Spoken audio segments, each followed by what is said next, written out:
Você veja só. Em sua fala na ONU, em 22 de setembro, o presidente Jair Bolsonaro fez um alerta importante sobre a cristofobia.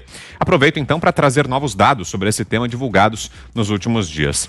Mesmo longe dos noticiários, 8 cristãos são mortos por dia no mundo, vítimas de perseguição e ataques à fé. A Coreia do Norte é o país número 1 na lista mundial da perseguição desde 2002. Isso classifica a nação como o país mais fechado do mundo ao evangelho e onde é mais difícil viver como cristão. A principal fonte de perseguição na Coreia do Norte é o próprio Estado, na figura do governo e do partido.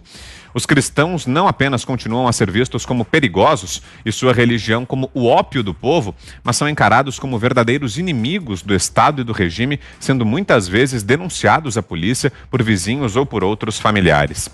Outro local bastante perigoso para cristãos é o Laos, mais uma ditadura comunista da Ásia. Lá, esses religiosos são privados de direitos básicos e, em muitos casos, perseguidos e mortos. Todos os anos, a ONG Portas Abertas divulga uma lista mundial da perseguição, elencando os países onde cristãos vivem sob ameaça. Na relação de 2020, são 50 locais, praticamente todos na África e Ásia. O único nas Américas é a Colômbia, onde ainda hoje, segundo a organização, lideranças cristãs são ameaçadas por guerrilheiros, narcotraficantes e paramilitares. Os números são chocantes. Mais de 260 milhões de cristãos no mundo enfrentam algum tipo de oposição como resultado de sua identificação com Jesus Cristo. Vitor, perseguição religiosa é barbárie. Perseguição religiosa não é civilização, é obscurantismo. O que se faz contra a perseguição religiosa? É impossível conviver democraticamente com isso. O que eu devo afirmar é o seguinte: quanto mais evoluída é a civilização, maior é a tolerância em relação a credo, em relação a símbolos, em relação a totens, né? Está acontecendo com os cristãos. Eventualmente, a religião muçulmana se apresenta ou prega um determinado sectarismo, mas isso também pode acontecer do lado cristão.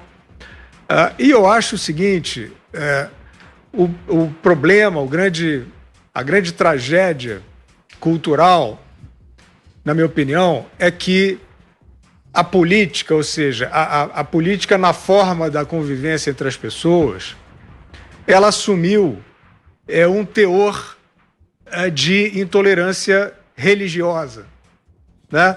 Ela assumiu um teor excludente em relação ao próximo.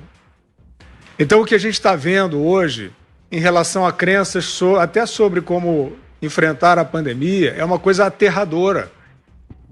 Em relação a crenças sobre isso, a notícia que a gente acabou de dar, como lidar com questões de gênero, com as transformações culturais em relação a isso, está indo não nas sociedades talibãs, pré-históricas, onde lamentavelmente já havia isso, você pensa diferente, cortem-lhe a cabeça. Isso está vindo para as sociedades que teoricamente são civilizadas.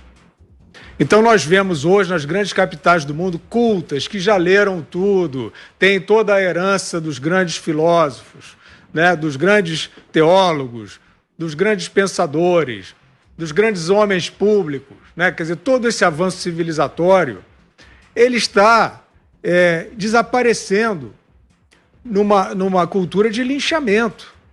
Esse negócio de você destruir símbolos, destruir estátuas, cancelar Cristóvão Colombo, de uma profunda ignorância, né? Você perde a perspectiva da construção histórica. Você bota Cristóvão Colombo no século XXI e julga, né? De acordo com os seus valores superficiais do seu tempo.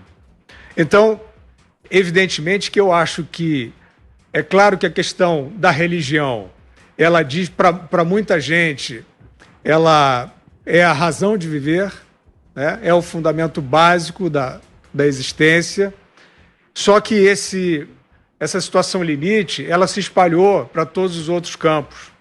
Então, se na política, na convivência, na cultura, essa onda estranha, né, excludente, está tendo está se espraiando dessa maneira agressiva e ignorante, você imagina na área religiosa. Não tem política, Vitor, que resolva isso. Não há política, não há lei que resolva isso. É só você escolher entre viver numa sociedade civilizada com tolerância ou você partir para uma guerra brutal. Foi ótimo colocar esse assunto aqui em discussão, porque quando o presidente falou sobre esta palavra, cristofobia, houve alguns comentaristas e tal que ironizaram, né? Isso aí, disseram que não existe sim. E hoje, mais do que nunca, é preciso se atentar sobre esta liberdade de pensamento e liberdade de escolha.